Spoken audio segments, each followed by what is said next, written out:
So what does this mean to you?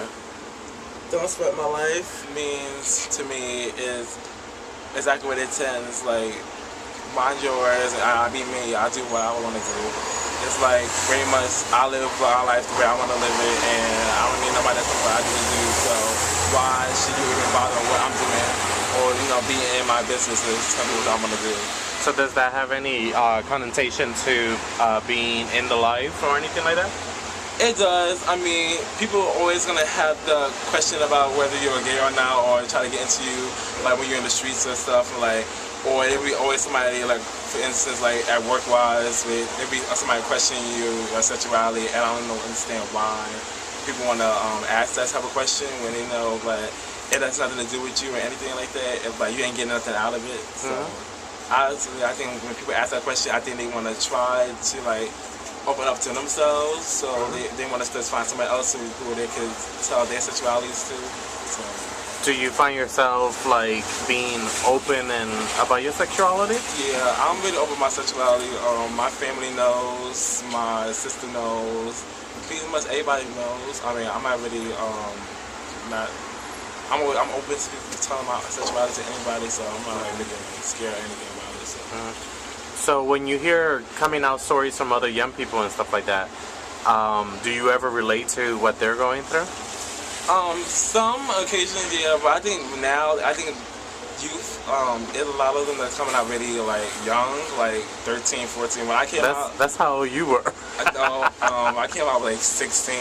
Same thing. No, it's not. That's 2 years old. 13, 16. Well, the way I came out was an accident because I actually was like on a website and such, and I had left it open in my family. And your family. And my sister saw it. Yeah, my sister saw it, and then she asked me about it. I mean, she didn't really was like disappointed in me or like shocked or anything like that.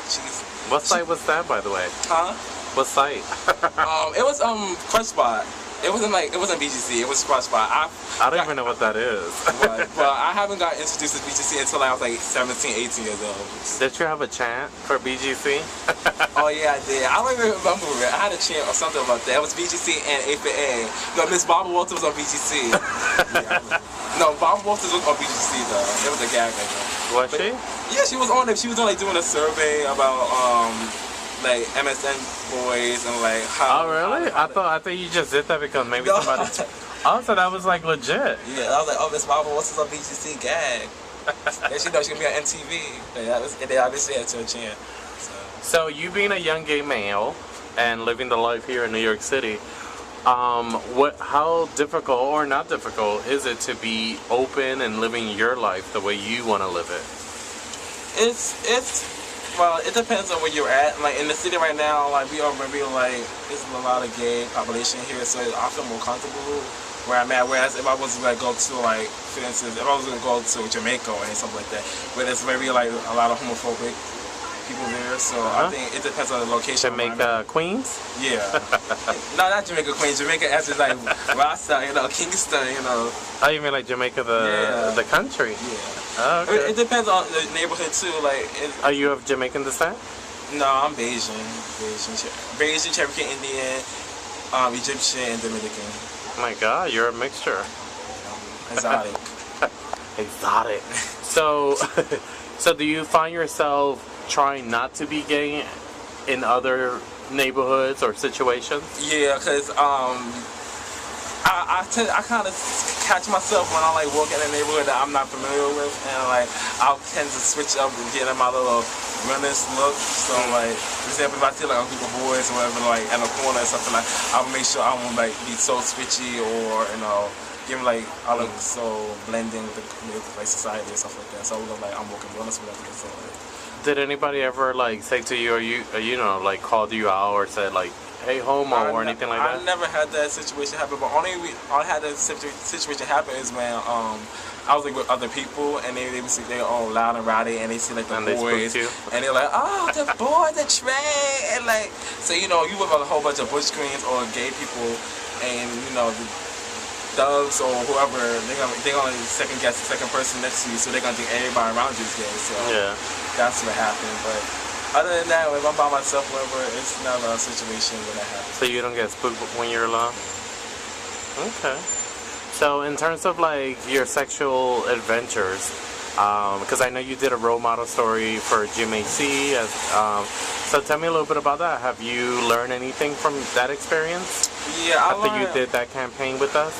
Yeah, the Spotlight story was actually fun though. I enjoyed it, sharing my stories with y'all and the community. I learned a lot. I mean, I learned that, you know, it's always to use protection one, but at the same time, have fun but be safe at the same time. And you know, life ain't promised to anybody, so you know, it's always to use protection. You know, because that one slip up might, you know, be your last. So you admit that you've slipped a few times? I slipped a couple of times actually, but it be like, you know, you learn from your mistakes. Like everybody's not perfect, everybody's not like a robot. Yeah, of course. So. Yeah. So what's one message you would tell young people that are watching this show? Don't get too caught up in life. Always follow your footsteps and follow your role and your goals and everything like that. And don't listen to anybody else what they have to say to you. You know, like they say, don't sweat your life. And I believe that if you want to do something, you can do it. So like, if you need to get your GED, or you need to go to a job, or you need to talk to anybody, you know, have like that support system or that buddy group where you can have somebody that's around you. There's always to have a good crowd around you.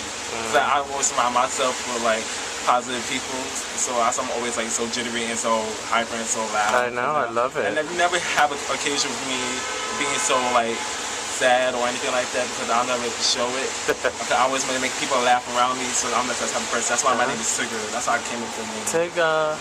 So do you ever feel that you being like, in a way, you're kind of like hiding how you truly feel? Yeah. Do you ever feel that when you're in a crowd? Yeah, I do, but like... Do you feel like I want to cry, but right now I don't want people to know that I want to cry? There's occasions that happen. It's very rare that somebody would see me actually cry in front of them, but like sometimes like I will hide it just to like... I don't want somebody to feel so sad for me, because I like being like around people that like feel upset, that I'll be upset, so like I always hide it. But most likely you will never notice it. Like I could be commenting or like kikiing with you mad, like, and inside I may feel like really hurt. But sometimes all these people I talk to with is like my family and my best friends. So. But you always have me. Yeah, true. Luna. You always have me. You always have the viewers that are watching this video. True. And yeah, also watch my Spotlight story, so you might learn something. Yeah, I know. I'm gonna put it in this video so people can know what we're talking about. Well, thank you for sharing this. No problem. And have fun tonight. No problem. All right. Thanks. Thank you.